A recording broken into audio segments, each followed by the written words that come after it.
ನೋಡಿ, ಈಗ ಬೇರೆ ಬೇರೆ ರಾಜ್ಯಗಳಲ್ಲಿ ಸಾರ್ವಜನಿಕ ಸ್ಥಳಗಳಲ್ಲಿ ಇವತ್ತು ಬರೀ ಇದು RSS ಅಂತಕ್ಕಂಥದ್ದಲ್ಲ, ಎಲ್ಲ ಯಾವುದೇ ಸಂಘ ಸಂಸ್ಥೆಗಳು, ಈಗ ಉದಾಹರಣೆಗೆ ನಮ್ಮ ಉನ್ನತ ಶಿಕ್ಷಣ ಸಂಸ್ಥೆ ಇರುತ್ತೆ, ಇವತ್ತು ನಮ್ಮ ಕಾಲೇಜ್ ಆವರಣದಲ್ಲಿ ಒಂದು ಕ್ರೀಡಾಂಗಣ ಇರ್ತದೆ, ಅಲ್ಲಿ ನೀವು ಅನುಮತಿ ಪಡ್ಕೊಂಡು ನಿಮ್ಮ ಚಟುವಟಿಕೆಗಳನ್ನು ಮಾಡಬೇಕಾಗುತ್ತೆ.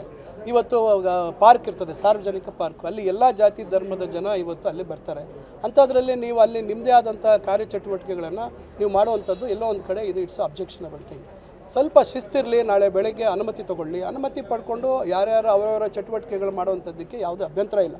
ಆದರೆ ಸ್ವೇಚ್ಛಾಚಾರ ಅಂದ್ಕೊಂಡು ನಾವು ಎಲ್ಲಿ ಏನು ಬೇಕಾದ್ರೆ ಮಾಡ್ಬೋದು ಅಂತಕ್ಕಂಥದ್ದಕ್ಕೆ ಕಡಿವಾಣ ಹಾಕಬೇಕು. ಆ ರೀತಿ ಆಗಬಾರ್ದು ಅಂತಕ್ಕಂಥ ಸದುದ್ದೇಶ. ಇದು ಕೇವಲ RSS ಮತ್ತೊಬ್ಬರು ಅಂತಕ್ಕಂಥಲ್ಲ, ಇದು ಎಲ್ಲರಿಗೂ ಅನ್ವಯಿಸುತ್ತೆ. ನಾಳೆ ಮತ್ತೊಬ್ಬರು ಸಂಘ ಸಂಸ್ಥೆಯವರು ಆ ರೀತಿ ಒಂದು ಮಾಡ್ತಕ್ಕಂಥ ಚಟುವಟಿಕೆಗಳು ಮಾಡುವಂಥದ್ದಕ್ಕೂ ನಿರ್ಬಂಧ ಇದೆ.